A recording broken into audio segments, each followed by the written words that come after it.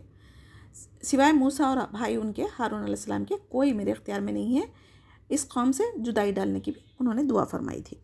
تو ان کے نبی کی نافرمانی کرنے کی وجہ سے اللہ تعالیٰ نے ان کو 40 سال تک میدان تیہ میں بھٹکتے چھوڑ دیا، کیونکہ یہ لوگوں نے اللہ کی نافرمانی کی نا، جہاد سے انکار کیے، تو اسی لیے اللہ تعالیٰ نے ان پر یعنی خانہ بدوشی کی زندگی مسلط کر دی۔ اللہ تعالیٰ موسیٰ علیہ السلام کو تسلی دے رہے ہیں کہ یہ فاسقوں کے لیے غم نہ کریں، ان کی نافرمانی کے باوجود ان پر پھر بھی اللہ تعالیٰ نے من و سلوہ کا نزول فرمایا، جس سے اکتا کر روز روز ایک ہی کھانا نہیں کھائیں گے ہم، دل بھر گیا کہہ کے موسیٰ علیہ السلام سے مختلف قسم کے کھانے جیسے دالیں، سبزیاں، ککڑی وغیرہ کی فرمائش کی تھی۔ یہیں پر بادلوں کا سایہ ہوا تھا، پتھر پر لاٹھی مارنے سے 12 قبیلوں کے لیے 12 چشمے جاری ہوئے تھے، اور کئی انعامات ہیں جو 40 سال تک ان کو ملتے رہے۔ پھر 40 سال بعد اس قوم نے بیت المقدس میں داخل ہوئی تھی۔ پیغمبر دعوت تبلیغ دینے کے باوجود دیکھتے ہیں کہ قوم سیدھا راستہ اختیار کرنے کے لیے تیار ہی نہیں تھی، جس میں دین دنیا کی بھلائی ہے تو فطری طور پر سخت دلی تکلیف ہوتی تھی۔ یہی حال آپ صلی اللہ علیہ وسلم کا بھی تھا، جس کا ذکر قرآن میں کئی جگہ ہے۔ اللہ تعالیٰ اپنے نبیوں کو تسلی فرما رہے ہیں کہ دعوت تبلیغ کے بعد اگر کوئی نہ مانے تو اس کی سزا اس کو ہی ملے گی۔ آپ صلی اللہ علیہ وسلم اس سے بری ذمہ ہو گئے، یعنی تاکہ وہ غمگین نہ ہو۔ تو ہمیں بھی اس آیت سے کیا پتہ چل رہا، دین کے راستے میں دعوت اسلام کی تبلیغ کرنا ہر مسلمان مرد عورت پر فرض ہے۔ ہاں، ہر حال میں ہم اگر کوشش کرنے کے باوجود اگر کوئی ہدایت پہ نہیں آئے تو اس کا ذمہ دار وہ ہوگا، اس کی ذمہ داری ہم پر نہیں ہوگی، اور نہ ہی اللہ سبحانہ تعالیٰ اس کے بارے میں ہمیں سوال کریں گے۔ وَاتْلُ عَلَيْهِمْ نَبَأَ ابْنَ آدَمَ بِالْحَقِّ إِذْ قَرَّبَا قُرْبَانًا فَتُقُبِّلَ مِنْ أَحَدِهِمَا وَلَمْ يُتَقَبَّلْ مِنَ الْآخَرِ قَالَ لَأَقْتُلَنَّكَ قَالَ إِنَّمَا يَتَقَبَّلُ اللَّهُ مِنَ الْمُتَّقِينَ لَئِن بَسَطتَ إِلَيَّ يَدَكَ لِتَقْتُلَنِي مَا أَنَا بِبَاسِطٍ يَدِيَّ إِلَيْكَ لِأَقْتُلَكَ إِنِّي أَخَافُ اللَّهَ رَبَّ الْعَالَمِينَ إِنِّي أُرِيدُ أَن تَبُوءَ بِإِثْمِي وَإِثْمِكَ فَتَكُونَ مِنْ أَصْحَابِ النَّارِ وَذَلِكَ جَزَاءُ الظَّالِمِينَ فَطَوَّعَتْ لَهُ نَفْسُهُ قَتْلَ أَخِيهِ فَقَتَلَهُ فَأَصْبَحَ مِنَ الْخَاسِرِينَ فَبَعَثَ اللَّهُ غُرَابًا يَبْحَثُ فِي الْأَرْضِ لِيُرِيَهُ كَيْفَ يُوَارِي سَوْءَةَ أَخِيهِ قَالَ يَا وَيْلَتَى أَعَجَزْتُ أَنْ أَكُونَ مِثْلَ هَذَا الْغُرَابِ فَأُوَارِيَ سَوْءَةَ أَخِي فَأَصْبَحَ مِنَ النَّادِمِينَ۔ آیت 27 میں آدم علیہ السلام کے دونوں بیٹے حابل اور قابل کا ذکر فرمایا گیا ہے۔ ابتدائی دور میں آدم علیہ السلام کے 2 جوڑواں لڑکا لڑکی پیدا ہوتے تھے، ایک حمل سے جو بیٹی بیٹا ہوتا تھا ان کا نکاح دوسرے حمل والے بیٹا اور بیٹی کے ساتھ کیا جاتا تھا، لیکن قابل نے اپنی نیت خراب کی اور اپنی ہی بہن سے جو خوبصورت تھی نکاح کرنا چاہتا تھا، تو آدم علیہ السلام کو کے لاکھ سمجھانے پر بھی وہ نہیں مانا۔ تب مشورہ دیا گیا کہ تم دونوں نے اللہ تعالیٰ کی راہ میں نظر مانو، جس کی قربانی قبول ہوگی وہ اس لڑکی سے نکاح کرے گا۔ تو حابل کی قربانی قبول ہو گئی، آسمان سے آگ آ کر نکل جاتی تھی وہ، تو اس کا مطلب تھا نظر قبول ہوگی۔ تو قابل کہنے لگا میں تجھے قتل کروں گا، اور حابل نے کہا اللہ تعالیٰ تقوی والوں کا ہی عمل قبول کرتا ہے، یعنی قابل حسد کا شکار ہو گیا۔ میں کہا اگر تو میرے قتل کے لیے ہاتھ بڑھائے گا تب بھی میں اپنا ہاتھ تیرے قتل کے لیے نہیں اٹھاؤں گا، کیونکہ میں اللہ تعالیٰ سے ڈرتا ہوں۔ یہ سب سے پہلا قتل تھا زمین میں۔ اب جتنے بھی قتل قیامت تک ہوں گے ان سب کا عذاب کس کو ہوگا؟ قابل کو ہوگا، کیونکہ اسی نے پہلا قتل کی بنیاد ڈالی نا۔ تو نیکی کا بھی اگر ہم کوئی بنیاد ڈال کے جاتے ہیں تو اس کو نیکی کو لوگ کرتے جائیں گے، تو ان کے اجر میں اللہ تعالیٰ کمی نہیں کریں گے، بلکہ ہمارے لیے بھی وہ نیکیوں میں صدقہ جاریہ بنے گا۔ حابل نے کہا میرا اور تیرا دونوں کا گناہ تیرے ہی سر ہو جائے گا اور دوزخ میں چلا جائے گا۔ تو حدیث میں ہے کہ قاتل اور مقتول دونوں جہنم میں جائیں گے۔ صحابہ اکرام نے آپ صلی اللہ علیہ وسلم سے کہا قاتل کے جہنم میں جانا تو سمجھ میں آتا ہے، لیکن مقتول کیوں جہنم میں جائے گا؟ تو آپ صلی اللہ علیہ وسلم نے فرمایا اس لیے کہ وہ بھی اپنے ساتھی کو قتل کرنے کی حریص کوشش کر رہا تھا نا، اگر اس کے ہاتھ سے اگر قتل ہو جاتا تو پھر وہ بھی تو گناہ گار تھا نا۔ حابل نے حسد کی وجہ سے اپنے بھائی حابل کا قتل کرنے پر آمادہ ہو گیا اور قتل کر دیا۔ یہ دنیا کا سب سے پہلا قتل تھا نا، تو قیامت تک جو بھی قتل کریں گے ان سب کا گناہ قابل کو ضرور ہوگا، کیونکہ اس نے بنیاد ڈالی تھی۔ اور حسد کی وجہ سے انسان ہر رشتہ ناتا سب بھول جاتا ہے، اس لیے حاسدوں کے حسد سے بچنے کی دعا بھی ہمیں قرآن میں سکھائی گئی ہے۔ پھر قابل کو اپنے بھائی حابل کی لاش کو چھپانا بھی نہیں آیا، پھر اللہ تعالیٰ نے ایک کوے کے ذریعے بتلایا کہ زمین کو کھود کر اپنے بھائی کی لاش کو دفن کرے۔ تب قابل نے بہت ہی شرمندہ ہوا اور افسوس کرنے لگا کہ میں اس کوے سے بھی گیا گزرا ہوں۔ من اجل ذالک کتبنا علی بنی اسرائیل انہ من قتل نفسا بغیر نفس او فساد فی الارض فکانما قتل الناس جميعا ومن احیاها فکانما احیا الناس جميعا ولقد جاءتهم رسولنا بالبینات ثم ان کثیرا منهم بعد ذالک فی الارض لمسرفون انما جزاء الذین یحاربون اللہ ورسولہ ویسعون فی الارض فسادا ان یقتلوا او یسلبوا او تقطع ایدیہم وارجلهم من خلاف او ينفوا في الارض ذلك لهم خزي في الدنيا ولهم في الآخرة عذاب عظيم الا الذين تابوا من قبل ان تقدروا عليهم فاعلموا ان الله غفور رحیم۔ اللہ تعالیٰ آیت 32 میں کیا فرما رہے ہیں؟ یہاں پر انسانی جان کی قدر و قیمت کو واضح کر رہے ہیں یہاں پر، اور حکم ہوا کہ جو شخص ناحق کسی کو قتل کرے بغیر اس کے وہ کسی کا قاتل ہو یا زمین میں فساد مچانے والا ہو، قتل کرے تو پھر گویا اس نے تمام لوگوں کا قتل کر دیا، اور جو کسی ایک کی جان بچا لے اس نے گویا تمام لوگوں کی جان بچا لی۔ اللہ تعالیٰ کے ہاں انسانی خون کی کتنی اہمیت اور تکریم ہے، یہ اس آیت سے ہمیں پتہ چل رہا ہے۔ آپ صلی اللہ علیہ وسلم کو تسلی دی جا رہی ہے کہ یہود کے پاس کئی انبیاء روشن دلیلیں لے کر آنے کے بعد پھر بھی وہ مکر فریب فساد ہی کرتے رہے۔ آپ صلی اللہ علیہ وسلم کو قتل کرنے کی سازشیں بھی ان کی فطرت کی وجہ سے ہے۔ آپ صلی اللہ علیہ وسلم اللہ پر توکل کریں، اللہ تعالیٰ خیر الماکرین ہے، یعنی ان کی سازشوں سے بہتر تدبیر اللہ تعالیٰ کرنے والا ہے۔ آیت 33، اس آیت کو آیت محاربہ بھی کہا جاتا ہے کیونکہ انہوں نے چوری، قتل، ایمان لانے کے بعد کفر اور اللہ تعالیٰ اور رسول سے محاربہ بھی کیا تھا۔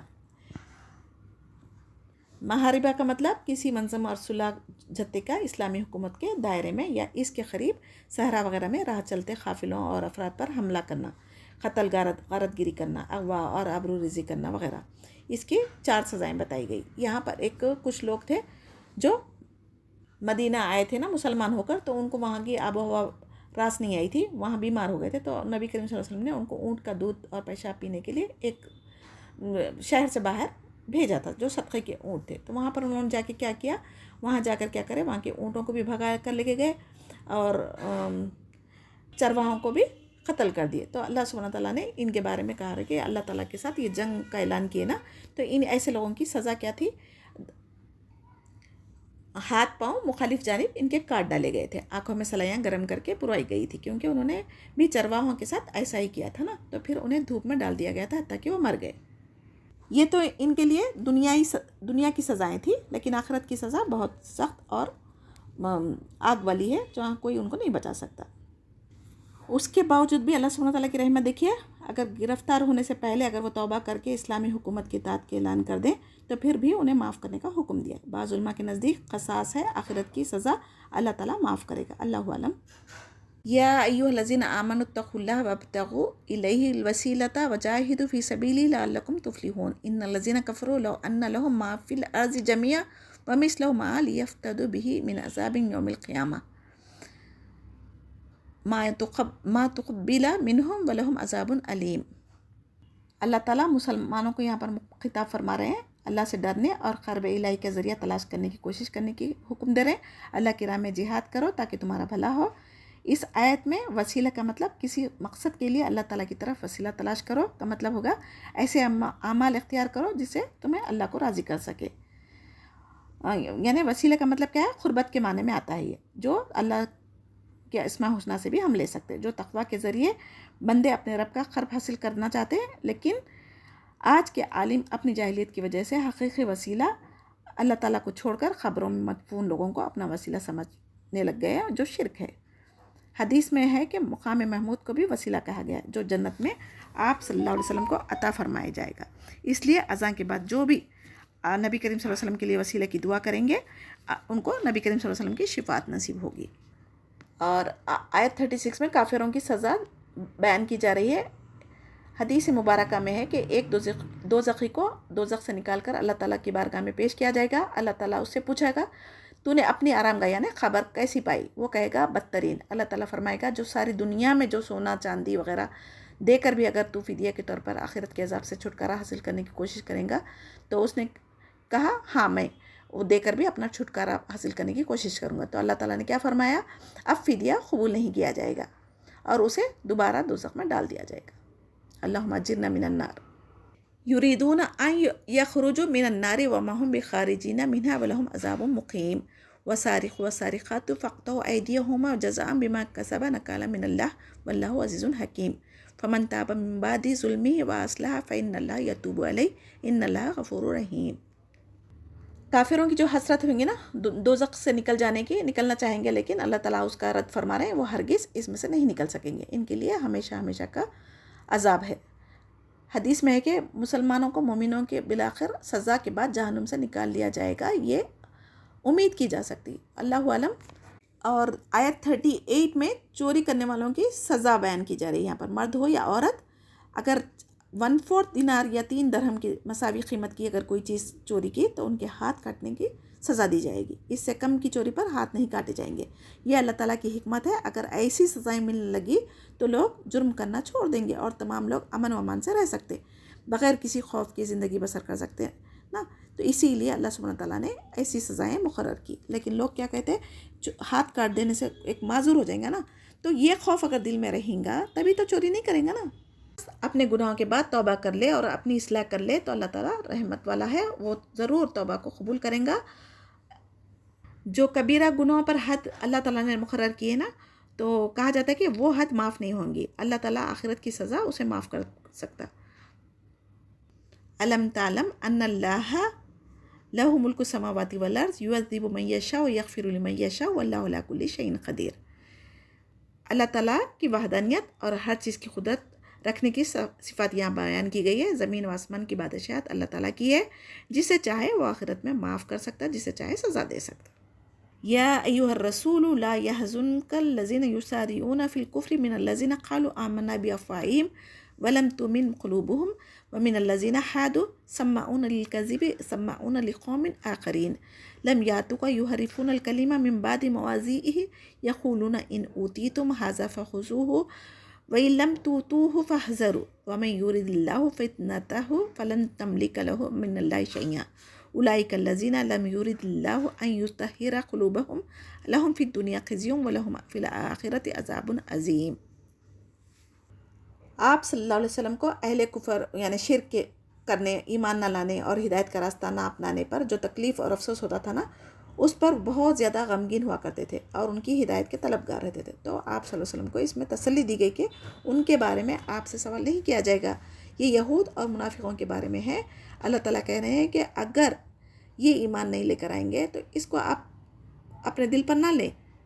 یہود کا ایک قبیلہ اپنے آپ کو دوسرے قبیلے سے زیادہ معزز اور محترم سمجھتا تھا، اور اسی کے لیے انہوں نے اپنے مقتول کی دیت 100 وثق اور دوسرے قبیلے کے لیے 50 وثق مقرر کر رکھی تھی. جب آپ صلی اللہ علیہ وسلم مدینہ منورہ تشریف لائے تو یہودی کے دوسرے قبیلے والوں کو کچھ حوصلہ ہوا کہ وہ 100 وثق دیت دینے سے انکار کیا. قریب تھا کہ ان کے درمیان لڑائی چھڑ جاتی، لیکن کچھ سمجھدار لوگ آپ صلی اللہ علیہ وسلم سے فیصلہ کروانے کے لیے رضامند ہو گئے تھے. تب یہ آیت قصاص کی نازل ہوئی. قصاص میں خاندان قبیلہ کو نہیں دیکھا جائے گا، بلکہ جان کے بدلے میں جان، مرد کے بدلے مرد، عورت کے بدلے میں عورت، آزاد کے بدلے میں آزاد، غلام کے بدلے میں غلام. جو جس کا قتل کیا وہ قصاص میں اسی کا قتل کیا جائے گا. سماعون للکذب اکلون للسحت فإن جاءوک فاحکم بینہم او اعرض عنہم وإن تعرض عنہم فلن یضرک شیئا وإن حکمت فاحکم بینہم بالقسط ان اللہ یحب المقسطین. وَكَيْفَ يُحَكِّمُونَكَ وَعِندَهُمُ التَّوْرَاةُ فِيهَا حُكْمُ اللَّهِ ثُمَّ يَتَوَلَّوْنَ مِن بَعْدِ ذَلِكَ وَمَا أُولَٰئِكَ بِالْمُؤْمِنِينَ. إِنَّا أَنزَلْنَا التَّوْرَاةَ فِيهَا هُدًى وَنُورٌ يَحْكُمُ بِهَا النَّبِيُّونَ الَّذِينَ أَسْلَمُوا لِلَّذِينَ هَادُوا وَالرَّبَّانِيُّونَ وَالْأَحْبَارُ بِمَا اسْتَحْفِظُوا مِن كِتَابِ اللَّهِ وَكَانُوا عَلَيْهِ شُهَدَاءَ فَلَا تَخْشَعُوا النَّاسَ وَاخْشَوْنِي وَلَا تَشْتَرُوا بِآيَاتِي ثَمَنًا قَلِيلًا وَمَن لَّمْ يَحْكُم بِمَا أَنزَلَ اللَّهُ فَأُولَٰئِكَ هُمُ الْكَافِرُونَ. وَكَتَبْنَا عَلَيْهِمْ فِيهَا أَنَّ النَّفْسَ بِالنَّفْسِ وَالْعَيْنَ بِالْعَيْنِ وَالْأَنْفَ بِالْأَنْفِ وَالْأُذُنَ بِالْأُذُنِ وَالسِّنَّ بِالسِّنِّ وَالْجُرُوحَ قِصَاصٌ وَمَن تَصَدَّقَ بِهِ فَهُوَ كَفَّارَةٌ لَّهُ وَمَن لَّمْ يَحْكُم بِمَا أَنزَلَ اللَّهُ فَأُولَٰئِكَ هُمُ الظَّالِمُونَ. آیت 42 میں سماعون کے معنی بہت زیادہ سننے والے. اس کے 2 مفہوم ہیں، ایک جاسوسی کرنے کے لیے سننا اور زیادہ باتیں سن کے دوسروں کو لگانا، اور دوسرا دوسروں کی باتیں ماننے اور قبول کرنے کے لیے سننا. آپ صلی اللہ علیہ وسلم کو یہاں پر اختیار دیا جا رہا ہے کہ یہود نصارہ جھوٹ اور حرام کھانے کے لیے عادی ہو چکے تھے نا، تو اپنے فائدے کے لیے، فیصلے کروانے کے لیے کبھی اگر آپ صلی اللہ علیہ وسلم کے پاس آئے تو آپ چاہے تو انکار کر دیں، چاہے تو آپ فیصلہ کر دیں، مگر جب بھی فیصلہ کریں گے عدل و انصاف کے ساتھ فیصلہ کرنے کا حکم ہوا ہے۔ اللہ تعالیٰ عدل و انصاف کرنے والا ہے نا، تو عدل کے ساتھ ہمیں بھی فیصلے کرنا چاہیے۔ تورات میں تمام احکامات موجود تھے، پھر بھی انہوں نے تحریف کر دی تھی، جس کی وجہ سے اصلی حالت میں اب کوئی آسمانی کتاب باقی نہیں رہی سوائے قرآن مجید کے، جس کی حفاظت کی خود اللہ تعالیٰ نے ذمہ داری لی ہے۔ تو اپنی کتابوں میں احکام ہونے کے باوجود آپ صلی اللہ علیہ وسلم کے پاس آتے، پھر آپ صلی اللہ علیہ وسلم جو فیصلہ کرتے اس کو نہیں مانتے تھے۔ دراصل یہ ایمان و یقین اللہ تعالیٰ پر رکھتے ہی نہیں تھے نا۔ اور آج ہم مسلمان بھی ہمارے اپنی شریعت کو چھوڑ کر کورٹ کچہری کے چکروں میں جا رہے ہیں نا، تو ہم بھی آج انہی کی مشابہت اختیار کرے ہوئے ہیں۔ بنی اسرائیل کو تورات دی گئی تھی، اس میں ہدایت و نور دونوں تھا۔ ہر پیغمبر کی دعوت کیا تھی؟ توحید کی تھی۔ جتنے بھی رسول آئے سب اللہ تعالیٰ کی وحی کے مطابق ہی اپنی امتوں کو کہتے تھے، اور اس کی کتاب کی حفاظت کرنے کا بھی حکم دیا گیا تھا۔ لیکن ان لوگوں نے کیا کیا؟ بغیر اللہ تعالیٰ سے ڈرے کے اس میں تبدیلی و تحریف کرنے لگے، اور رشوت کے طور پر تحفے تحائف قبول کر کے عام کے لیے الگ مسئلے رکھتے تھے، اور جو مالدار ہوتے تھے ان کے لیے الگ فتوے دیا کرتے تھے۔ اس آیت میں بات تو بنی اسرائیل کی ہے، لیکن ہمارے لیے تاکید کی گئی کہ دنیا والوں سے ڈر کر قرآن کے خلاف فیصلے نہ کریں۔ جو لوگ اللہ تعالیٰ کی شریعت کو چھوڑ کر فیصلے کریں وہ کافر ہیں۔ پھر مسلمان کیسے ایمان کے بدلے میں کفر پر راضی ہو سکتے؟ اللہ تعالیٰ ہم سے سوال کر رہے ہیں۔ وَقَفَّيْنَا عَلَىٰ آثَارِهِم بِعِیسَىٰ ابْنِ مَرْیَمَ مُصَدِّقًا لِمَا بَیْنَ یَدَیْهِ مِنَ التَّوْرَاةِ وَآتَیْنَاهُ الْإِنجِیلَ فِیہِ ھُدًى وَنُورٌ وَمُصَدِّقًا لِمَا بَیْنَ یَدَیْهِ مِنَ التَّوْرَاةِ وَھُدًى وَمَوْعِظَةً لِلْمُتَّقِینَ وَلْیَحْکُمْ أَہْلُ الْإِنجِیلِ بِمَا أَنزَلَ اللَّهُ فِیہِ وَمَن لَم یحکم بِمَا أَنزَلَ اللَّهُ فَأُولَٰئِکَ هُمُ الْفَاسِقُونَ۔ اللہ تعالیٰ نے جو شریعت کے احکامات ہیں اس کے مطابق فیصلہ نہ کرنے اور زندگی کے تمام معاملات میں قرآن و سنت سے رہنمائی حاصل کرنے کی تاکید فرمائی ہے۔ اگر ایسا نہیں کرے تو اللہ تعالیٰ 3 لفظوں میں اپنی ناراضگی ظاہر کی ہے۔ نمبر 1 ظالم کہا، دوسرا کافر، تیسرا فاسق۔ یعنی کافر ہوگا یعنی مسلمان نام کا ہوگا، لیکن یہ اصل دیکھا گیا تو اللہ کے کتاب کے حساب سے فیصلہ نہیں کرے گا، وہ کافر ہے، فاسق ہے، فاجر ہے، ظالم ہے۔ تو اللہ تعالیٰ کی ناراضگی اور غضب کا بھرپور اظہار فرما دیا یہاں پر۔ اب اس کے بعد انسان کو خود اپنی خواہشات کو اہمیت دینا ہے یا اللہ سے ڈرنا ہے، یہ ہمیں سوچنا چاہیے۔ یعنی انبیاءوں کا ذکر ہونے کے فوراً بعد حضرت عیسیٰ علیہ السلام کو یہاں پر بھیجا گیا تھا۔ اب پہلے سے نازل کردہ تورات میں بھی تصدیق کرنے والی تھی یہ کتاب، یعنی یہودیوں کو معلوم تھا کہ حضرت عیسیٰ علیہ السلام آئیں گے اور ان کو بھی شریعت دی جائیں گی، ان کو بھی کتاب دی جائیں گی، لیکن یہودی نے کیا کیا تھا؟ ان کی بھی تکذیب کی، اور انجیل جس میں نور اور ہدایت تھا اس کو بھی، اور تورات کی تصدیق کرتی تھی نا، اس کو بھی، اس کے اوپر بھی ایمان نہیں لائے تھے۔ جو ہدایت کا ذریعہ تھی ان کے لیے اس کو بھی اللہ تعالیٰ کی کتاب نہیں مانے تھے۔ پھر قرآن کریم جب نازل ہوا تو تورات و انجیل دیگر آسمانی صحیفے جو بھی آئے تھے نا، ان سب کے یعنی احکامات منسوخ ہو گئے تھے، اور آسمانی کتابوں کا سلسلہ ختم ہو گیا تھا۔ تب کیا کہتے تھے یہ یہودی؟ ہم تو ہماری کتاب جو تورات زبور تھی نا، انجیل تھی نا، ہم اس پر ایمان لاتے۔ تو اللہ سبحانہ تعالیٰ یہاں پر گلا بھی ان سے یہ کر رہے ہیں کہ جب جس شریعت میں یہ لوگ پیدا کیے گئے تھے تب وہ شریعت کو نہیں مانے، جب قرآن آنے کے بعد اللہ تعالیٰ نے خود ان کتابوں کو منسوخ کر دیے، تو پھر اب انہوں کا ارادہ تھا کہ وہ کتابوں پر عمل کریں گے۔ تو ہے یہ نا ٹیڑھپن ان کی فطرت میں۔ اب دیکھا گیا تو کیا ہے، تمام انسانیت کے لیے قرآن نازل کیا گیا، اور انسانوں کی فلاح کامیابی صرف اور صرف قرآن اور حدیث کے ذریعے ہی ہو سکتی۔ جو اس کے مطابق زندگی گزارے گا وہی کامیاب ہے، اور نافرمانی کرنے والا کافر ہے۔ یعنی قرآن اور محمد صلی اللہ علیہ وسلم کے کسی ایک فرقے کے لیے نہیں بھیجی گئی، بلکہ تمام انسانیت کے لیے بھیجی گئی۔ اسی کے بغیر نجات ناممکن ہے۔ وَأَنزَلْنَا إِلَيْكَ الْكِتَابَ بِالْحَقِّ مُصَدِّقًا لِمَا بَيْنَ يَدَيْهِ مِنَ الْكِتَابِ وَمُهَيْمِنًا عَلَيْهِ فَاحْكُم بَيْنَهُم بِمَا أَنزَلَ اللَّهُ وَلَا تَتَّبِعْ أَهْوَاءَهُمْ عَمَّا جَاءَكَ مِنَ الْحَقِّ لِكُلٍّ جَعَلْنَا مِنكُمْ شِرْعَةً وَمِنْهَاجًا وَلَوْ شَاءَ اللَّهُ لَجَعَلَكُمْ أُمَّةً وَاحِدَةً وَلَكِنْ لِيَبْلُوَكُمْ فِيمَا آتَاكُمْ فَاسْتَبِقُوا الْخَيْرَاتِ إِلَى اللَّهِ مَرْجِعُكُمْ جَمِيعًا فَيُنَبِّئُكُم بِمَا كُنتُمْ فِيهِ تَخْتَلِفُونَ وَأَنِحْكُم بَيْنَهُم بِمَا أَنزَلَ اللَّهُ وَلَا تَتَّبِعْ أَهْوَاءَهُمْ وَاحْذَرْهُمْ أَن يَفْتِنُوكَ عَن بَعْضِ مَا أَنزَلَ اللَّهُ إِلَيْكَ فَإِن تَوَلَّوْا فَاعْلَمْ أَنَّمَا يُرِيدُ اللَّهُ أَن يُصِيبَهُم بِبَعْضِ ذُنُوبِهِمْ وَإِنَّ كَثِيرًا مِنَ النَّاسِ لَفَاسِقُونَ أَفَحُكْمَ الْجَاهِلِيَّةِ يَبْغُونَ وَمَنْ أَحْسَنُ مِنَ اللَّهِ حُكْمًا لِقَوْمٍ يُوقِنُونَ۔ آپ صلی اللہ علیہ وسلم کو بار بار تاکید کریں کہ ان کے معاملات، یہود و نصارہ کے جو معاملات ہوتے تھے ان کے صرف قرآن کے مطابق فیصلہ کریں، ان کی خواہشوں کی تابعداری نہ کریں. اگر آپ صلی اللہ علیہ وسلم کو قرآن کے مطابق فیصلے کرنے سے وہ روک دے، اگر یہود آپ کے قرآن کو فیصلے سے منہ موڑ لے تو آپ غمگین نہ ہوں. اللہ تعالیٰ کا ارادہ پہنچ کر ہی رہیں گا. ان کے گناہوں کی سزا انہیں دی جائے گی. اکثر لوگ فاسق ہوتے ہیں جو اللہ تعالیٰ کا حکم ماننا ہی نہیں چاہتے، تو ان کے لیے آپ غمگین نہ ہو. اب ہمارے لیے قرآن اور اسلام یہ دونوں چیزیں ہدایت اور روشنی کا ذریعہ ہے، باقی کے سب دین جہلیت کی طرف لے کر جاتے. یا ایھا الذین آمنوا لا تتخذوا الیہود والنصارى اولیاء بعضهم اولیاء بعض ومن یتولہم منکم فانہ منہم ان اللہ لا یہدی القوم الظالمین. یعنی ان آیتوں میں آپ دیکھ رہے ہیں بار بار تاکید کر رہے ہیں اللہ تعالیٰ یہود و نصارہ کو اپنا جگری دوست نہ بنائے. جو اسلام کے اور مسلمانوں کے یہ دشمن ہے نا، ایسا کرنے والوں پر سخت وعید بیان فرمائی گئی ہے. جو ان سے دوستی کرے گا وہ انہی میں سے ہو جائے گا. قرآن کی اس آیت سے حقیقت کا مشاہدہ ہر مسلمان کر سکتا ہے. یہود و نصارہ کا اگرچہ آپس میں عقائد کے لحاظ سے شدید اختلاف ہے اور باہمی بغض و عناد ہے، لیکن اس کے باوجود جب مسلمانوں کے خلاف اور اسلام کے خلاف اگر کوئی بات ہوتی تو وہ یہود و نصارہ ایک ہو کر مسلمانوں کو تکلیف پہنچاتے تھے. اس آیت کا شان نزول یہ ہے کہ حضرت عبادہ بن صامت انصاری رضی اللہ تعالیٰ عنہ اور رئیس المنافقین عبداللہ بن ابی دونوں ہی عہد جاہلیت سے یہود کے حلیف چلے آ رہے تھے. جب بدر میں مسلمانوں کو فتح حاصل ہوئی تو عبداللہ بن ابی نے بھی اسلام کا اظہار کیا. ادھر بنو قینقاع کے یہودیوں نے بھی تھوڑے ہی دنوں میں فتنہ برپا کر دیا تھا اور وہ پکڑے گئے تھے، جس پر حضرت عبادہ رضی اللہ تعالیٰ نے اپنے یہودی حلیفوں سے اعلان برات کر دیا تھا. لیکن عبداللہ بن ابی یہودیوں کو بچانے کی ہر ممکن کوشش کر رہا تھا. تو اللہ سبحانہ تعالیٰ یہاں فرما رہے ہیں کہ ظالموں کو اللہ تعالیٰ ہدایت نہیں دیتا. تو وہ ظاہری طور پر منافق تھا نا، ایمان لایا کہتا تھا لیکن تھا تو وہ منافق. فَتَرَى الَّذِينَ فِي قُلُوبِهِم مَرَضٌ يُسَارِعُونَ فِيهِمْ يَقُولُونَ نَخْشَىٰ أَن تُصِيبَنَا دَاعِرَةٌ فَعَسَى اللَّهُ أَن يَأْتِيَ بِالْفَتْحِ أَوْ أَمْرٍ مِّنْ عِندِهِ فَيُصْبِحُوا عَلَىٰ مَا أَسَرُّوا فِي أَنفُسِهِمْ نَادِمِينَ. وَيَقُولُ الَّذِينَ آمَنُوا هَٰؤُلَاءِ الَّذِينَ أَقْسَمُوا بِاللَّهِ جَهْدَ أَيْمَانِهِمْ إِنَّهُمْ لَمَعَكُمْ حَبِطَتْ أَعْمَالُهُمْ فَأَصْبَحُوا خَاسِرِينَ. ان کے دلوں میں بیماری سے مراد کیا ہے؟ نفاق. یعنی جو منافقین یہودیوں سے محبت اور دوستی میں جلدی کر رہے تھے، اگر کبھی مسلمان کو شکست ہو جائے تو اس کی وجہ سے کہیں ہمیں یہودیوں سے نقصان اٹھانا نہ پڑے، لہٰذا یہودیوں سے بھی دوستی رکھتے تھے اور موقع کے حساب سے جس طرف فائدہ ہے اس طرف جھکا کرتے تھے. اگر مسلمانوں کو فتح ہوئی تو ان کے ساتھ ظاہر کریں گے کہ ہم تو ایمان والے تھے.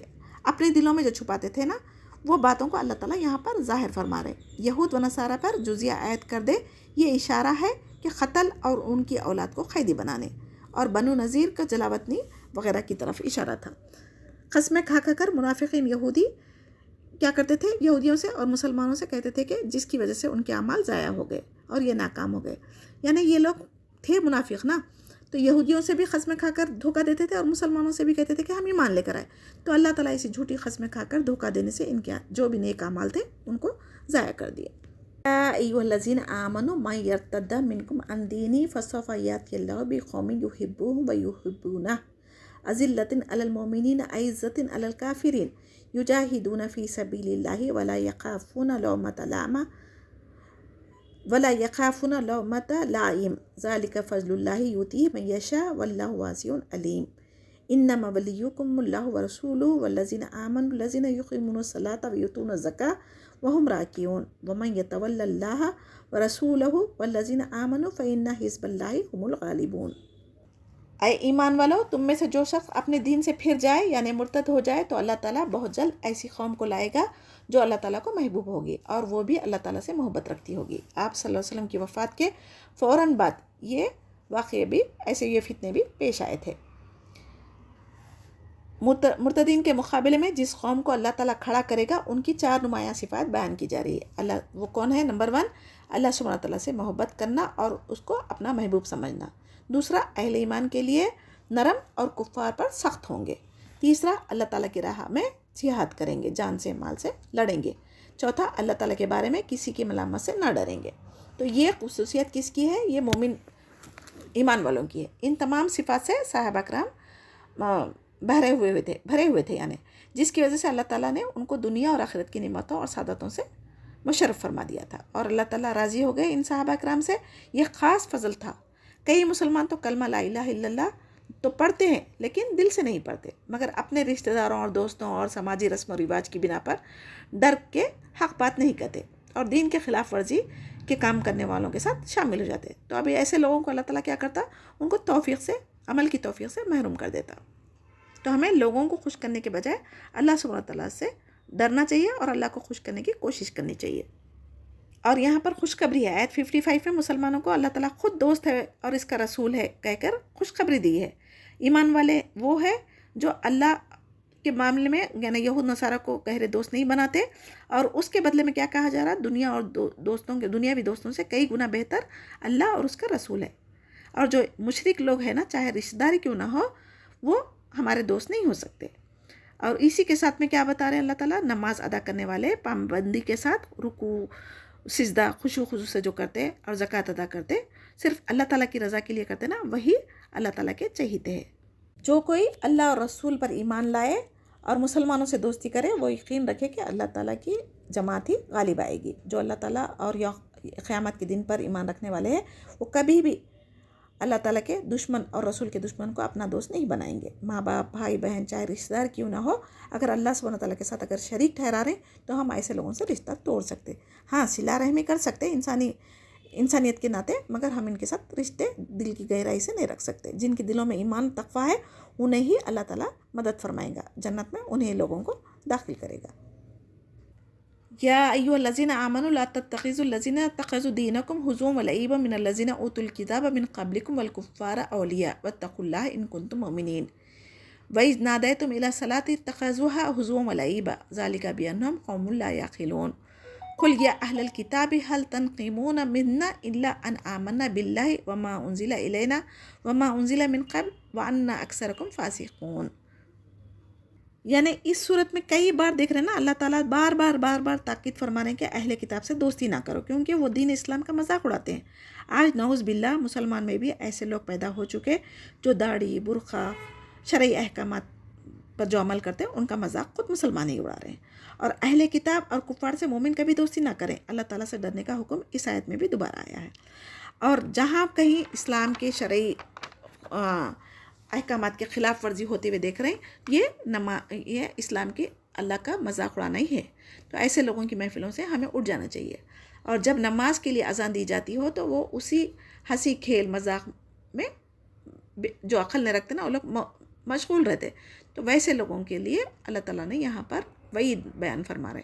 حدیث میں آتا ہے کہ جب شیطان اذان کی آواز سنتا ہے تو وہ خاک ڈالتا ہوا بھاگ جاتا ہے، اور جب اذان ختم ہو جاتی تو پھر آ جاتا ہے. تکبیر کے وقت پھر پیٹ پھیر کر چل دیتا ہے. پھر تکبیر ختم ہو جاتی تو پھر آ کر نمازیوں کے دلوں میں وسوسہ پیدا کرتا ہے. تو شیطان کی طرح اس کے پیروکاروں کو بھی اذان اچھی نہیں لگتی، اسی لیے وہ اس کا مذاق اڑاتے ہیں. جیسے کہ آج کل خود مسلمان کو فجر کی اذان پر اعتراض ہو رہا ہے. اس آیت میں نماز کے لیے ندا یعنی اذان کے لیے کہا گیا ہے، مگر طریقہ اور الفاظ کہیں بھی قرآن میں نہیں ملتے. مگر اذان کے الفاظ فرشتے کے ذریعے حضرت عمر رضی اللہ تعالیٰ عنہ اور عبداللہ بن زید دونوں کو خواب میں اذان کے الفاظ سنائے گئے تھے. نماز کا بھی حکم قرآن میں ہے، مگر رکعتیں حدیث سے ملتی ہے. لہٰذا قرآن کے ساتھ ساتھ ہمیں حدیث پر بھی ایمان اور عمل ضروری ہے. حدیث کا انکار کرنا بھی کفر ہے.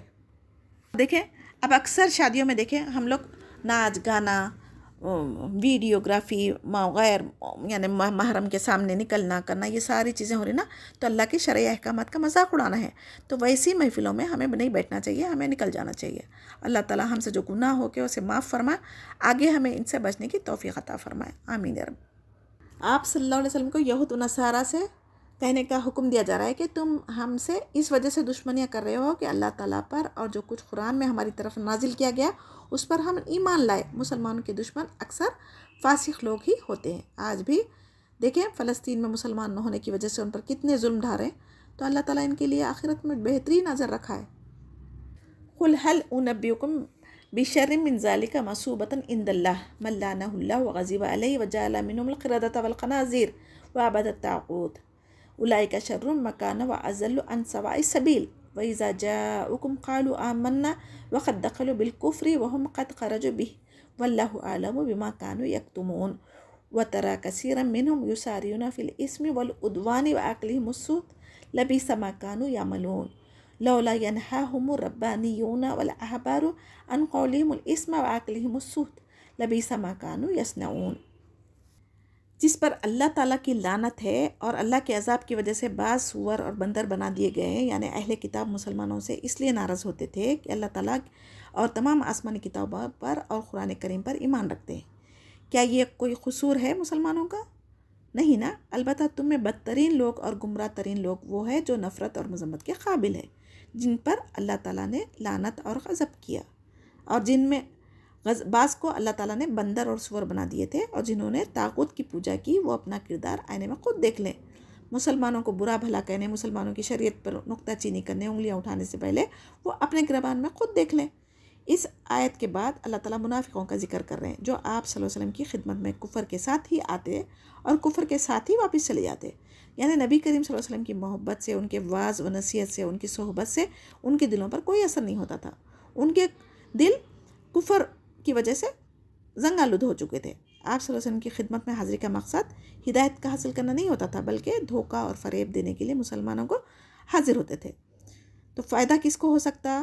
اگر کوئی دین کی محفلوں میں اگر کوئی جا رہا تو اس کو فائدہ کب ہو سکتا؟ جب دل سے اللہ تعالیٰ کی رضا چاہے، ہدایت چاہے، تبھی اس کو ہدایت مل سکتی. آج ہم مسلمان کو کوشش حق پہچاننے کی کرنا ضروری ہے. آگے والے اس سے فائدہ حاصل کرے یا نہ کرے وہ اللہ تعالیٰ کے ہاتھ میں ہے. ہمیں کیا ہے؟ ہدایت کی طرف ان کو بلانا، امر بالمعروف و تنہی عن المنکر کرتے رہنا چاہیے. آج کے دور میں اکثر لوگ ہم بھی کیا کر رہے ہیں؟ حلال حرام کی تمیز کرنا بھول گئے. ظلم زیادتی کرنا، کسی کا بنا حق کے مال کھانا، رشوت لینا، رشوت دے کر اپنے کام نکالنا، سود کے معاملات کرنا، یہ سب چیزیں نہایت برے کام ہیں. اللہ تعالیٰ جس سے بچنے کے لیے کہا ہے وہ ساری چیزیں آج مسلمان معاشرے میں عام ہوتی جا رہی ہے. اور آج مسلمان رشوت لینا حرام نہیں سمجھتے، نہ دینا حرام سمجھتے، اس کے بغیر گزارا ناممکن ہے سمجھتے.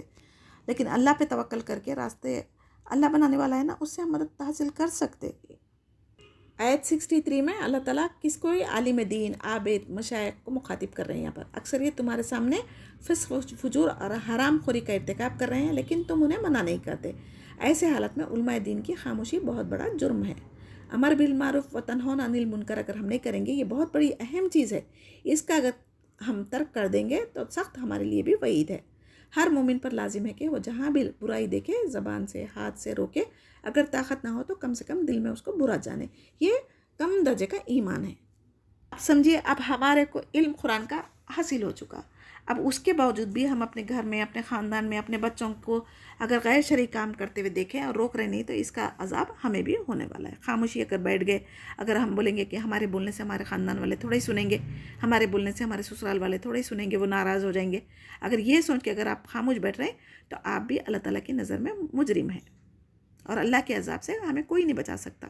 تو ہمیں حق بات کہنا چاہیے.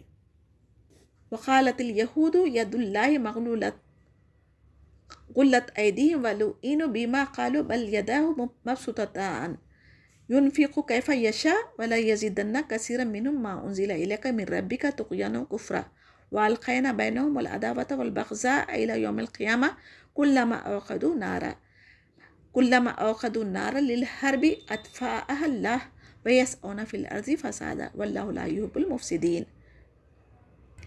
جیسا کہ سورہ آل عمران 181 آیت میں گزر چکا، وہی اس آیت میں بھی اللہ تعالیٰ پھر سے فرما رہے ہیں. جب اللہ کی راہ میں خرچ کرنے کی ترغیب دی گئی اور اسے اللہ تعالیٰ کو قرض حسنہ دینے سے تعبیر کیا تو ان یہودیوں نے کہا اللہ تعالیٰ فقیر ہے. نعوذ باللہ.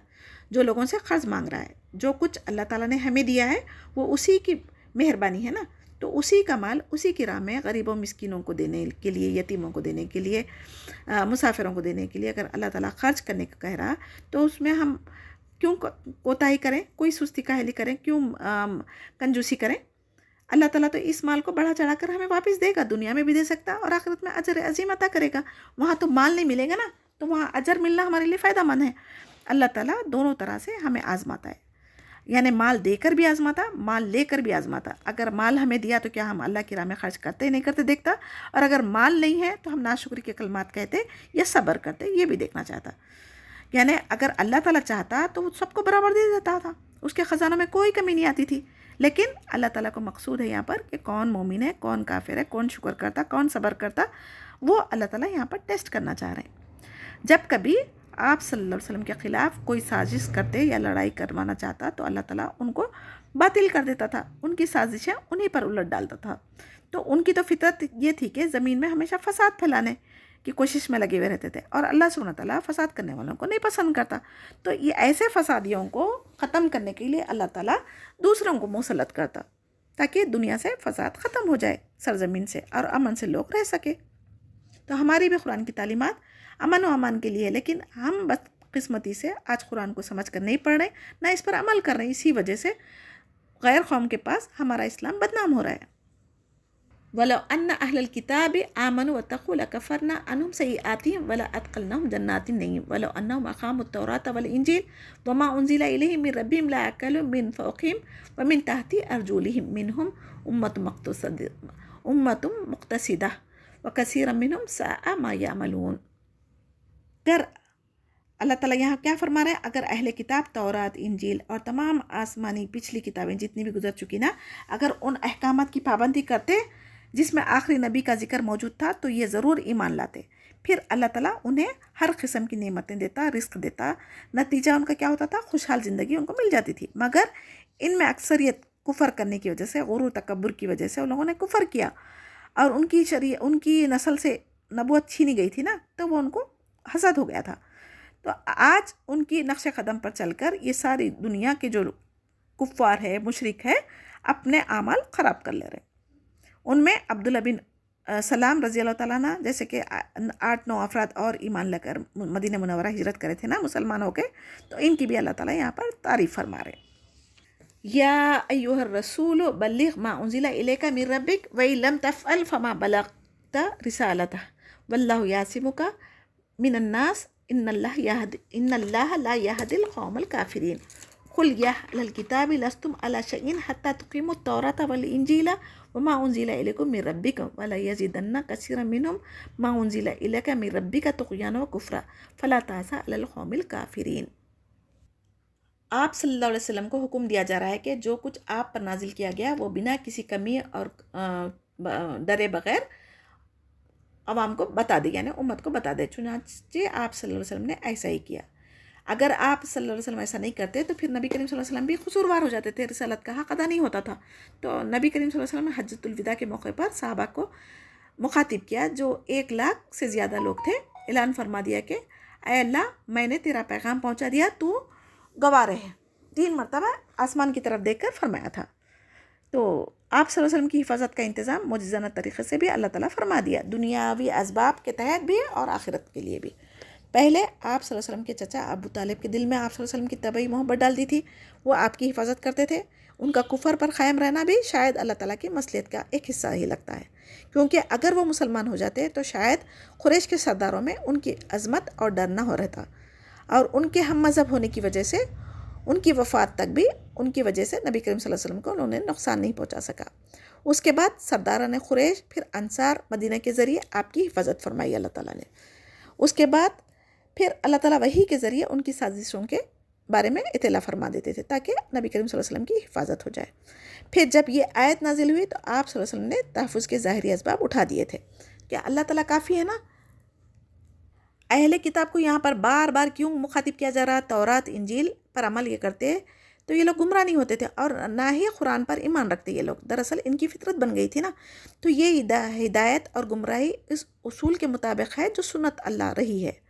جس طرح اہل ایمان کے ایمان، تصدیق، عمل صالح اور علم نافع میں اضافہ ہوتا جاتا ہے، جس کی وہ طلب کرتا اللہ تعالیٰ اس میں اضافہ کرتا، تو اسی طرح اہل کتاب انکار کر کے شرارتوں میں بڑھتے چلے گئے تو اللہ تعالیٰ ان کو بھی ان کے کفر میں بڑھا دیے۔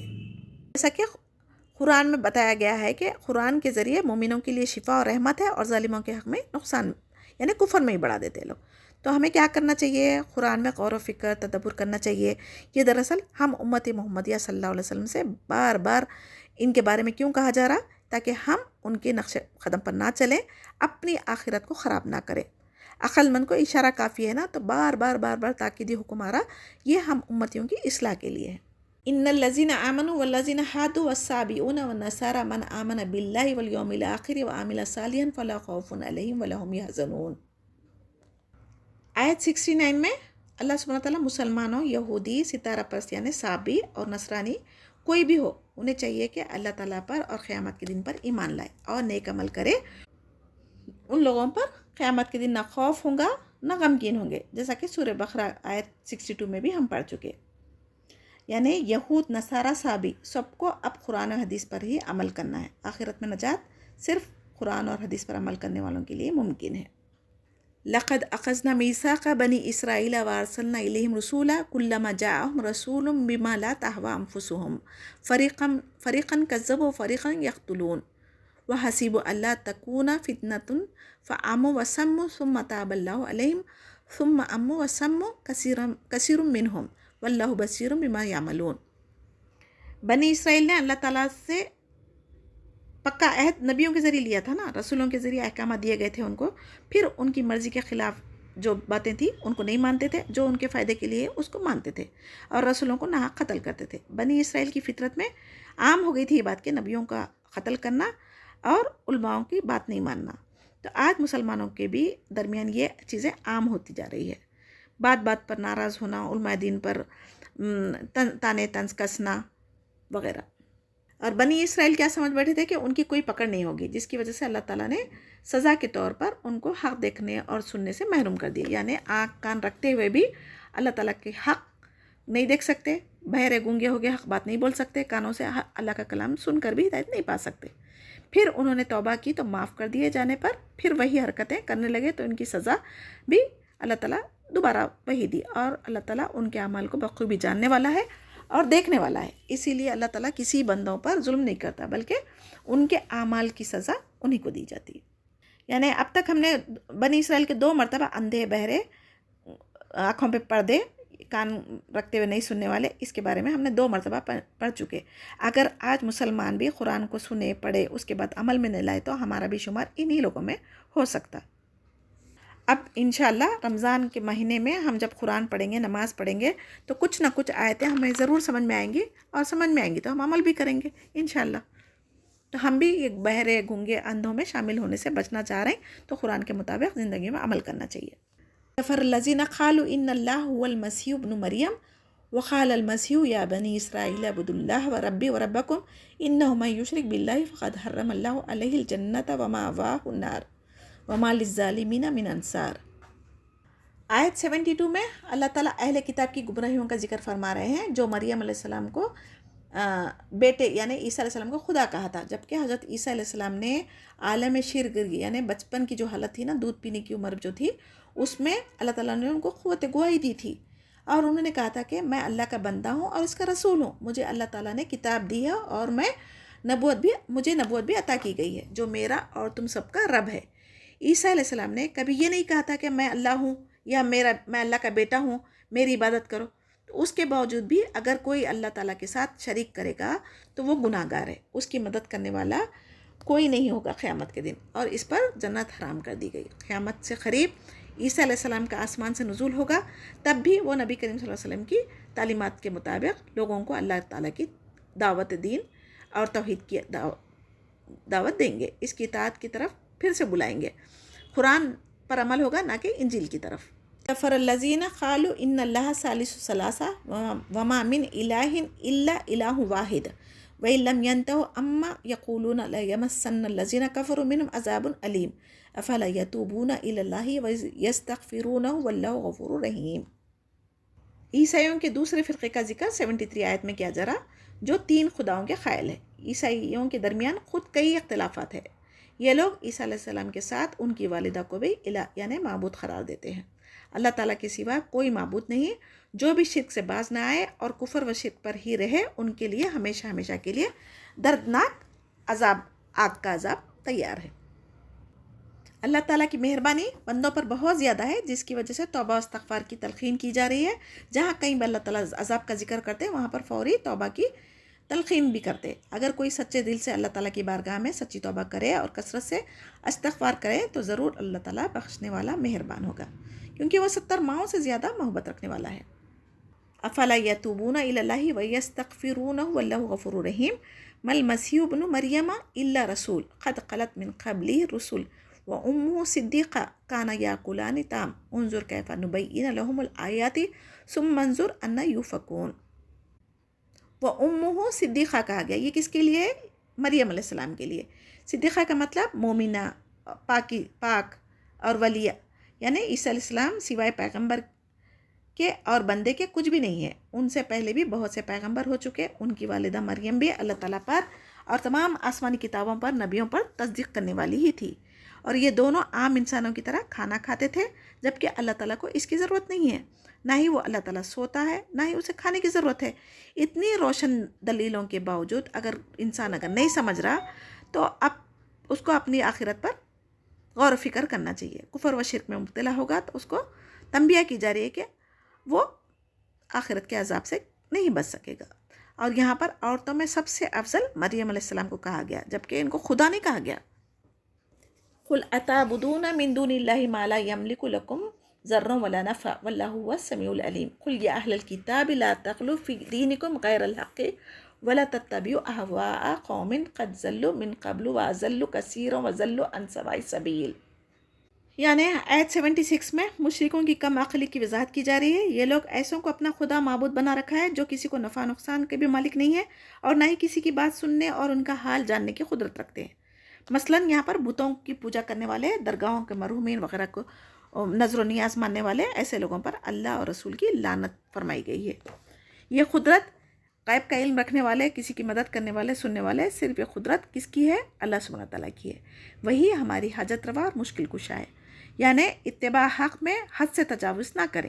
عیسیٰ علیہ السلام کی تعظیم کا حکم دیا گیا تھا، اس میں مبالغہ کر کے انہوں نے منصب نبوت سے اٹھا کر انہیں مقام الوہیت پر فائز کر دیا۔ مقام الوہیت کا مطلب ان کو خدا بنا دیا، تو یہ غلو ہے دین میں، اور یہ شرک ہے اور گمراہی کا سب سے بڑا ذریعہ ہے۔ آج امت محمدیہ بھی اس طرح غلو سے محفوظ نہیں رہ سکی۔ اپنے سے پہلے لوگوں یعنی آباء و اجداد کے پیچھے لگ کر وہ اپنی آخرت خراب کر لے رہے ہیں اور ساتھ میں دوسروں کو بھی گمراہ کر رہے ہیں۔ لُعِنَ الَّذِينَ كَفَرُوا مِن بَنِي إِسْرَائِيلَ عَلَى لِسَانِ داؤد وعیسی ابن مریم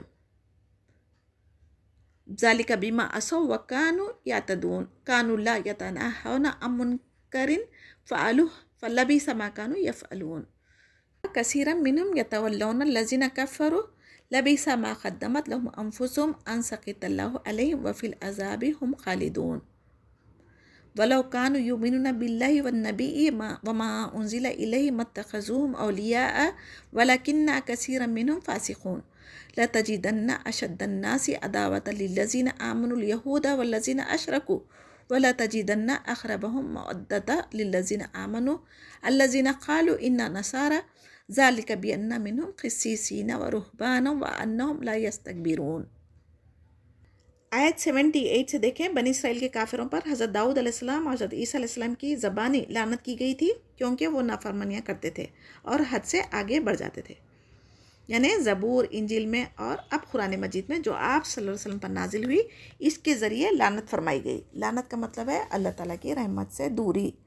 لعنت کے یہاں پر اسباب کیا بتائے جا رہے ہیں؟ واجبات کا ترک کرنا، حرام چیزوں کو حلال کر کے اللہ تعالیٰ کی نافرمانی کرنا، دین میں غلو اور بدعتیں ایجاد کرنا، یعنی جو حدود اللہ تعالیٰ نے مقرر کی ہے اس کو توڑنے والے اللہ تعالیٰ کی لعنت کے مستحق ہوتے ہیں۔ تو ہمیں اپنی زندگیوں میں دیکھنا چاہیے کہ ہم کہیں شرعی حدود کے خلاف ورزی تو نہیں کر رہے، کیونکہ اللہ تعالیٰ کی لعنت تمام رحمت سے، تمام اللہ تعالیٰ کی خیر سے دوری کا سبب بنتی ہے۔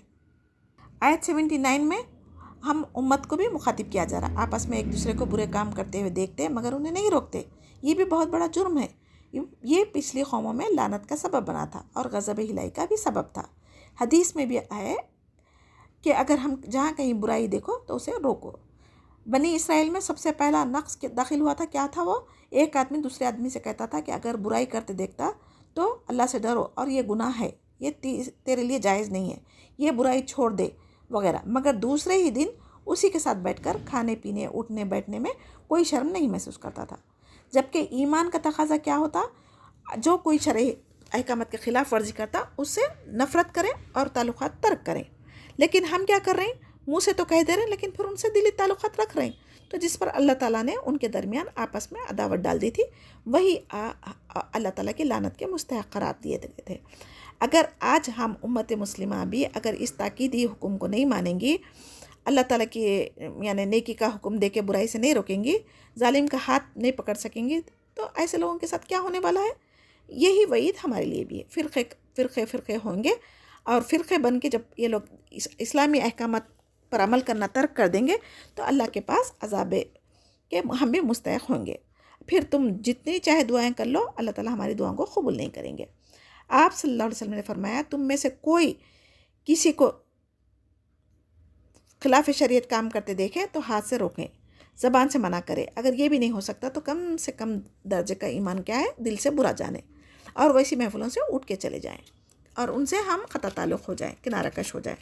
جیسا کہ ایک انسان اگر عطر کی دکان کے پاس جا کے بیٹھا کچھ دیر، وہاں نہیں بھی خریدا تو اس کے جسم پہ اس کے ہاتھ میں خوشبو ضرور آئیں گی، اور ایک انسان کوئلے کی کان کے پاس سے گزر رہا ہے یا وہاں بیٹھا کچھ دیر کے لیے، اگر نہ بھی کچھ ہاتھ لگائے تو اس کے گرد و غبار سے اس کے کپڑے تو غبار آلود ہوتے نا۔ تو اسی طریقے سے اگر آپ مومنوں کو چھوڑ کے کافروں کے ساتھ، فاسقوں کے ساتھ، منافقین کے ساتھ اٹھنا بیٹھنا، مشرکوں کے ساتھ دوستی رکھیں گے تو ضرور ان کا اثر ہمارے پہ ہو سکتا، اور یہ اہل کفر سے دوستانے کے تعلق میں کیا ہو سکتا، ہم اللہ کو ناراض کر کے دائمی عذاب کے مستحق ہو سکتے۔ تو ہمیں اس سے بچنا ضروری ہے۔ اور اگر اللہ تعالیٰ اور نبی پر جو نازل کیا گیا اس پر یہود کو اگر ایمان ہوتا تو یہ کفار سے دوستیاں نہ کرتے، لیکن ان میں اکثر لوگ فاسق ہے۔ جس کسی کے اندر صحیح معنوں میں ایمان ہوگا وہ کافروں سے دلی دوستی کبھی نہیں کرے گا۔ ہاں، ہمارا ان کے ساتھ اخلاق، حسن سلوک ہونا چاہیے تاکہ وہ اسلام سے متاثر ہو کر دین کی طرف آ سکے۔ اور آیت 82 میں اللہ تعالیٰ آپ صلی اللہ علیہ وسلم کو کیا فرما رہے ہیں؟ ایمان والوں کا دشمن سب سے زیادہ یہودیوں اور مشرکوں کو پائیں گے، اور ایمان والوں سے زیادہ قریب نصارہ کو پائیں گے، کیونکہ ان میں علماء دین موجود تھے اور وہ تکبر نہیں کرتے تھے۔ اب اس کے باوجود ہم کیا بولتے ہیں آج کل؟ مسلمانوں سے تو کافر ہی اچھے ہیں۔ یہ اکثر مسلمانوں کی زبان سے نکلتا، جب اللہ تعالیٰ کی آیت میں خود فرما رہے ہیں ایمان والوں کا دشمن یہودی ہے، تو یہودی لوگ ہی تو کافر ہیں نا۔ ابھی یہودیوں کے اندر نفرت اہل علم اور ایمان والوں سے بہت زیادہ ہے، جس کی وجہ سے انہوں نے نبیوں کو جھٹلایا تھا، قتل کیا تھا، حتیٰ کہ آپ صلی اللہ علیہ وسلم کو بھی قتل کرنے کی کئی بار سازشیں کی تھی اور جادو بھی کیا تھا ان پر، مگر اللہ تعالیٰ نے ان کی حفاظت فرمائی، جس کی وجہ سے ان کے جو حربے تھے وہ ناکام ہو گئے اور نبی کریم صلی اللہ علیہ وسلم کو ان کے نقصان سے بچا لیا۔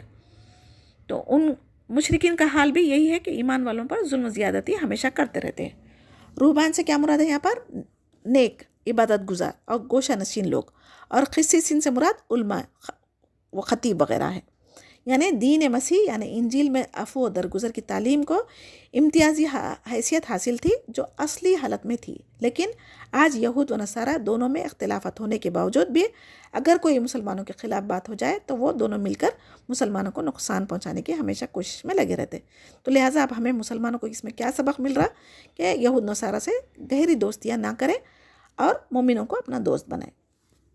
دیکھیں آج کا ہمارا 6 پارے میں ہم راسخون فی العلم پڑھے، تو اس میں کیا مطلب ہے؟ علم میں رسوخ حاصل کرنے والی کی علامات وہ کیا ہے؟ نمبر 1 اللہ کا ڈر، عاجزی و انکساری، دنیا سے بے رغبتی، نفس کے ساتھ ہمیشہ جہاد کرنا، لوگوں کے ساتھ حسن سلوک کرنا، غرور تکبر سے بچنا، عمل کر کے بھی نیک کی ہماری قبول ہوئی نہیں ہوئی اللہ سے ڈرتے رہنا۔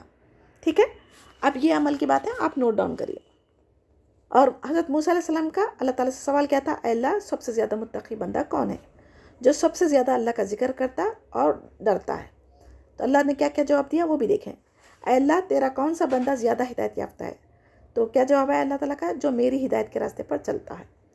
پھر موسیٰ علیہ السلام نے سوال کیا تھا، اے اللہ تیرا کون سا بندہ منصف ہے، جو خود کے لیے پسند کرتا وہی دوسروں کے لیے پسند کرنے والا اللہ تعالیٰ کو پسند ہے وہ بندہ۔ اور اللہ تعالیٰ تیرا سب سے زیادہ علم رکھنے والا بندہ کون ہے؟ تو وہ کبھی علم سے سیر نہ ہو، یعنی ہمیشہ طالب علم ہی بنا رہتا اور عمل بھی کرتا رہتا۔ اے اللہ تیرا کون سا بندہ سب سے زیادہ معزز ہے؟ تو اللہ تعالیٰ اس کا جواب کیا دیے؟ بدلہ لینے کی قدرت رکھنے کے باوجود وہ معاف کرتا لوگوں کو۔ اور اے اللہ تو سب سے زیادہ مالدار کون ہے تیرے بندوں میں؟ تو انہوں نے کیا کیا؟ اللہ تعالیٰ نے کیا فرمایا؟ دنیا سے بے نیاز، جو کچھ اللہ تعالیٰ دیا اس پر وہ راضی ہوتا اور مطمئن ہوتا، اور جو کچھ ہے اس میں اللہ کے راستے میں خرچ کرتا۔ اور اے اللہ سب سے زیادہ کون فقیر ہے تیرے پاس تیرے بندوں میں؟ تو اللہ تعالیٰ کیا جواب دیے؟ جو علم اور مال رکھتا ہو مگر اس پر عمل نہیں کرتا، یہ سب سے زیادہ فقیر ہے۔ اب اس کے بعد عزت کی حرمت، یعنی دوسروں کی غلطیوں کو اچھالنے سے بچنا چاہیے، کیونکہ عزت نفس کے خلاف ہے یہ، اللہ تعالیٰ کو یہ ناپسند ہے۔ اگر ہو سکتا کل وہ ایمان لے آئے، لیکن آپ اس کی لوگوں میں یعنی اس کی بدکاریوں کے بارے میں اگر بتاتے جائیں گے، اس کی بے عزتی ہوں گی، تو ہو سکتا وہ کبھی دین کی طرف آئے بھی نہ۔ تو اس کے اگر کسی کے گناہوں پر ہم پردہ ڈالیں، اس کو اکیلے میں سمجھائیں گے، تو ہو سکتا وہ ہدایت حاصل کر لے اور ہمارے لیے بخشش کا ذریعہ بن سکے۔ اور اہل کتاب کی طرح طرح کے حرام حلال کو کرنا، دنیا آخرت کی سزائیں ان کی بیان کی گئی۔ دشمن کے ساتھ میں بھی اگر کوئی فیصلہ کرنے کا ہے تو عدل و انصاف پر قائم رہنا، یہ متقیوں کی علامت کہی گئی۔ اور اللہ کی کتاب اور قرآن و حدیث پر ایمان لائیں، رسول کی اطاعت میں کامیابی ہے، بلکہ اللہ تعالیٰ بار بار فرمائے یہاں پر اللہ کے ساتھ کسی کو شریک نہ ٹھہرانا۔ ہر مشکل کا حل ہمیں قرآن و حدیث سے ملتا ہے۔ اللہ سے کیے ہوئے وعدوں پر ہر حال میں یقین رکھنا اور ایمان رکھنا، بھروسہ رکھنا ضروری ہے۔ نیکی کے کاموں میں ایک دوسرے کے ساتھ تعاون کرنا چاہیے، برائیوں میں نہیں کرنا چاہیے، کیونکہ نیکی کے کاموں میں اگر تعاون کریں گے تو آپ کو بھی اجر ملنے والا ہے۔ اگر برائیوں میں اگر آپ ان کا تعاون کریں گے، جیسا کہ جادوگر، نجومی، کاہن کے باتوں پر عمل کرنا، یہ حرام ہے۔ اگر ان کے ساتھ اٹھے بیٹھے ان کی باتوں کی تصدیق بھی کرے تو یہ ہمیں بھی جہنم کی طرف لے کے جاتی ہے۔ پاکیزہ کھانا پینا تاکہ ہماری دعائیں عبادتیں قبول ہو، اللہ تعالیٰ کا قرب حاصل ہو، اللہ کا دیدار ہمیں نصیب ہو۔ اللہ تعالیٰ اخلاص کے ساتھ کیے جانے والے عمل کو دیکھتا ہے، چاہے وہ کھجور کا ایک دانہ کیوں نہ ہو۔ نیک کاموں کا وسیلہ دے کر ہم دعائیں مانگ سکتے، برائیوں سے رکنا چاہیے۔ نیکی کی دعوت دیتے ہوئے ہمیں اللہ تعالیٰ کے اسماء حسنے کا وسیلہ دے کے دعا کرنا چاہیے۔ اللہ تعالیٰ نے تمام نبیوں کے درجات مقرر کر دیے ہیں، ہمیں اب اس میں تفریقہ نہیں ڈالنا چاہیے، کسی کو بڑا کسی کو کم نہیں سمجھنا چاہیے۔ سب کا پیغام توحید کا ہی تھا، اس سے غلو کرنے سے ہمیں بچنا چاہیے، اعتدال سے زندگی گزارنا چاہیے۔ دین مکمل ہو چکا، یہ آیت آنے کے بعد اب ہم دین میں ایڈیشن کی کوئی گنجائش باقی نہیں رکھتے، یعنی قیامت تک اب ہمیں قرآن پر ہی عمل کرنا ہے۔ اور نماز کے لیے وضو کرنا چاہیے، اور قیامت کے دن چہرے روشن ہوں گے وضو کی وجہ سے، اور نبی کریم صلی اللہ علیہ وسلم یہ وضو کی وجہ سے اپنی امتیوں کو پہچانیں گے۔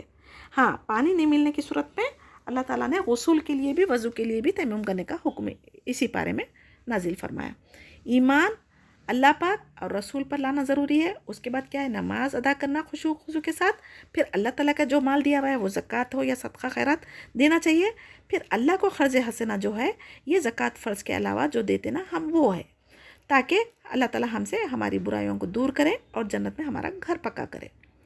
اور چور کی سزا ہاتھ کاٹنے کی اس لیے مقرر کی گئی تاکہ معاشرے میں جرم کو روکا جائے۔